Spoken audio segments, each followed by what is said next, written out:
नमस्ते दोस्तों। आपका मैं स्वागत करता हूं अपने लाइव वीडियो सेशन में। आज मैं नई वीडियो लेके आया हूं त्रिफला के बारे में कि त्रिफला से क्या होता है। आजकल मनुष्य तो जानते हैं त्रिफला के फ़ायदे क्या होते हैं और उसको खाने से क्या होता है। तो आजकल जो दोस्तों मनुष्य है ना, प्रकृति से जितना दूर होता जा रहा है उतना ही वह विभिन्न रोगों से घिरता जा रहा है।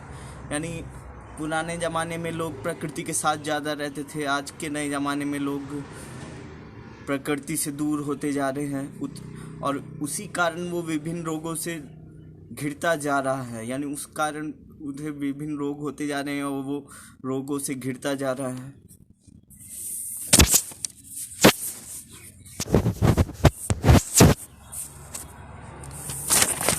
तो रोगों से घिरता जा रहा है, तो ये एक बहुत समस्या है।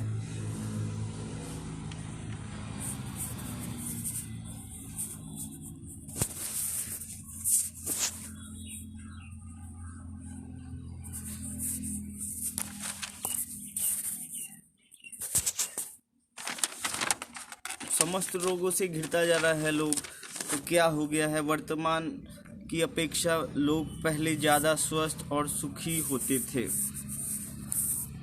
यानी अगर वर्तमान की बात की जाए तो लोग जो थे पहले ज़्यादा स्वस्थ और सुखी रहते थे अभी के मामले में, क्योंकि वो प्रकृति से जुड़े रहते थे।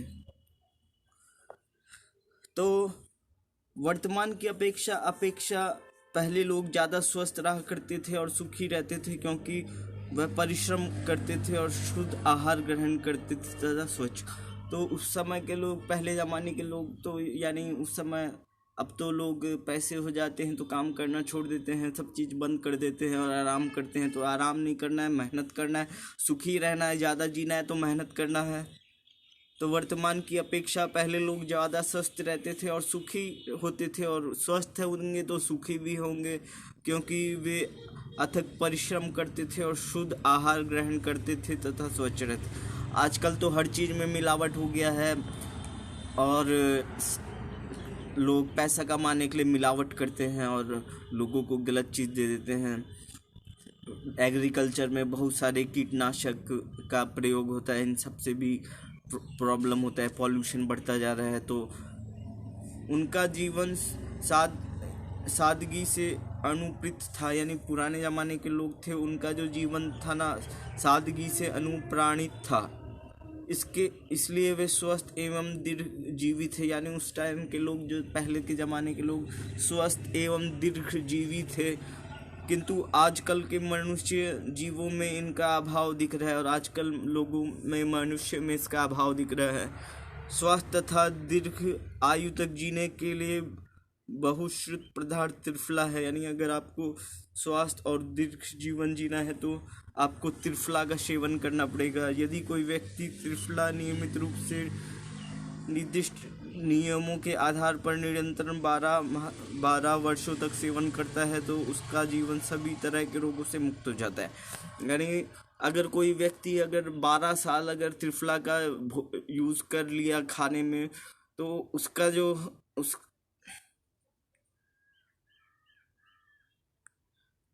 तो अगर कोई 12 साल तक कर लिया तो उसका जो जीवन होगा वो रोगों से मुक्त हो जाएगा। ओज उसके जीवन में प्रतिबिंब हो उठेगा और उसके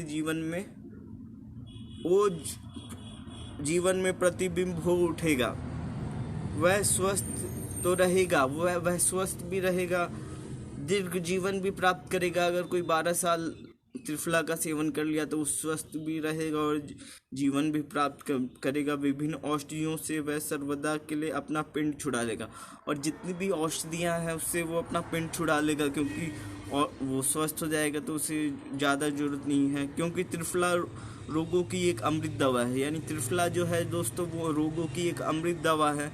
इसका कोई साइड इफ़ेक्ट नहीं पड़ता, यानी इसका कोई साइड इफ़ेक्ट भी नहीं पड़ता है। और ये विभिन्न औषधियों त्रिफला जो दोस्तों होता है उसमें 3 पदार्थ होता है। आंवला होता है, बहेड़ा होता है और पीली हरड़ होता है। यानी क्या होता है, त्रिफला में 3 पदार्थ हैं, आंवला, बहेड़ा और पीली हरड़, इन तीनों का समान मिश्रण त्रिफला कहलाता है। और इन तीनों का जो समान मिश्रण होता है वो त्रिफला होता है। आंवला, बेहड़ और पीली हरड़ में भला कौन अपरिचित है, और इसके बारे में कोई नहीं सब जानते हैं। ये तीनों पदार्थ सहज में ही मिल जाते हैं, और ये तीनों पदार्थ आसानी से मिल जाते हैं।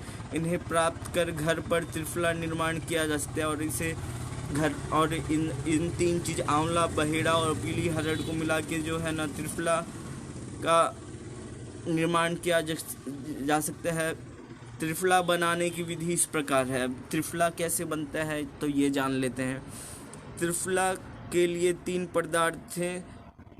सम्मिश्रण का एक निश्चित अनुपात है, यानी 3 पदार्थ है, उसका जो सम्मिश्रण का एक निश्चित अनुपात है। उस निश्चित अनुपात में अगर आप बनाइएगा तो आपका त्रिफला अच्छा होगा और लाभदायक होगा।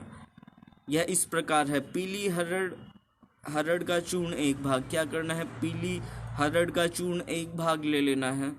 बहेड़े का चूर्ण का 2 भाग और आंवले के चूर्ण का 3 भाग। बहेड़े का चूर्ण का 2 भाग ले लेना है और आंवले के चूर्ण का 3 भाग ले लेना है। इन तीनों फलों की गुठली निकाल कर रख लें। आदि कूट पीस कर चूर्ण मिश्रण, यानी ये जो तीनों फल हैं इसका जो हमें गुठली निकाल लेना है, फेंक देना है, और उसको फिर बाकी जो फल बचा उसको सुखा के पीस के और चूर्ण बना लेना है। यह मिश्रण कांच की बोतल में कार्क लगा कर रख दें, और कांच की बोतल में कार्क लगा के रख दें ताकि बरसाती हवा इसमें नहीं पहुंच सके। यानी 4 अवधि जब 4 महीना हो जाए, बीत जाने पर ये चूर्ण काम में नहीं लेना चाहिए। यानी आपने चूर्ण बना लिया और वो 4 महीने बाद काम में लेना बंद कर देना चाहिए, क्योंकि वह उतना उपयोगी नहीं रह पाता जितना होना चाहिए, और वो उतना उपयोगी नहीं रह पाता जितना होना चाहिए। तो 4 महीने का अगर आपने ये त्रिफला चूर्ण खुद घर पे बनाया, 4 महीने पुराना हो गया तो उसको फेंक दीजिए, उसकी जगह नया लीजिए, क्योंकि उसमें फ़ायदा कम हो जाएगा। त्रिफला के सेवन की विधि भी हमें ज्ञान होनी चाहिए, यानी त्रिफला को कैसे लेना चाहिए इसका विधि का ज्ञान हमें होना चाहिए।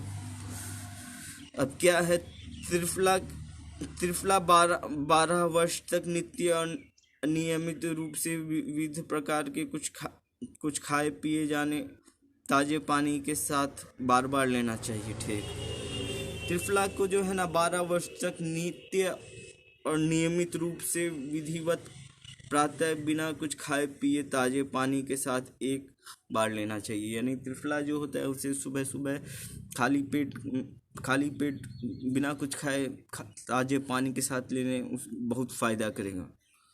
उसके बाद 1 घंटे तक कुछ खाना पीना नहीं चाहिए, और उसके बाद 1 घंटे तक कुछ नहीं खाना पीना चाहिए। कितनी मात्रा में यह लिया जाए और कितनी मात्रा में इसे लिया जाए इसका विधान है। जितनी उम्र हो उतनी रत्ती लेनी चाहिए, यानी जितनी आपकी उम्र हो उतनी रत्ती आपको लेना चाहिए। आपकी जितनी उम्र होगी उतनी रत्ती आप ले लेंगे।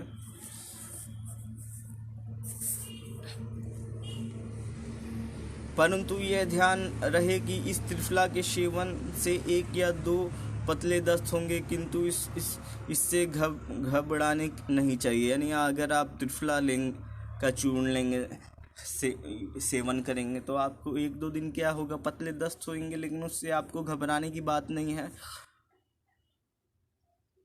और घबराना नहीं चाहिए। ठीक है, यदि त्रिफला प्रत्येक ऋतु में निम्न वस्तुओं के साथ मिलाकर लिया जाए तो इसकी उपयोगिता और अधिक बढ़ जाती है। यानी त्रिफला जो चीज़ है उसको कौन से महीने में क्या मिला के, प्रत्येक ऋतु में कौन सी ऋतु में, यानी हमारे भारत देश में 6 ऋतुएं हैं, 2-2 महीने की, 2 महीने की, तो हर उन ऋतुओं में त्रिफला के साथ क्या मिला के खाए जिससे फ़ायदा करे, इसकी उपयोगिता और अधिक बढ़ जाती है। तो इसकी उपयोगिता और अधिक बढ़ जाती है। तो अब देखते हैं, प्रत्येक ऋतु का अपना अपना स्वभाव होता है। सब ऋतु का अपना स्वभाव होता है, कोई ठंडा होता है, कोई गर्म होता है, कोई बरसात होती है, कोई कुछ होता है, कोई ओले गिरते हैं, कोई तो ठीक है, वर्ष भर में 2-2 माह की 6 ऋतुएं होती है, यानी हमारे भारत देश में वर्ष भर में 2-2 माह की 6 ऋतुएं होती हैं। त्रिफला के साथ कौन सी ऋतु या कौन से माह में कौन सी कितनी मात्रा में पदार्थ लिया जाए वह इस प्रकार है, यानी क्या है कि कौन से महीने में कौन सी क्या त्रिफला के साथ क्या लेना चाहिए वो देखते हैं। तो श्रवण और भाद्रपद यानी अगस्त और सितंबर में दोस्तों क्या करना है, त्रिफला को सेंधा नमक के साथ लेना चाहिए।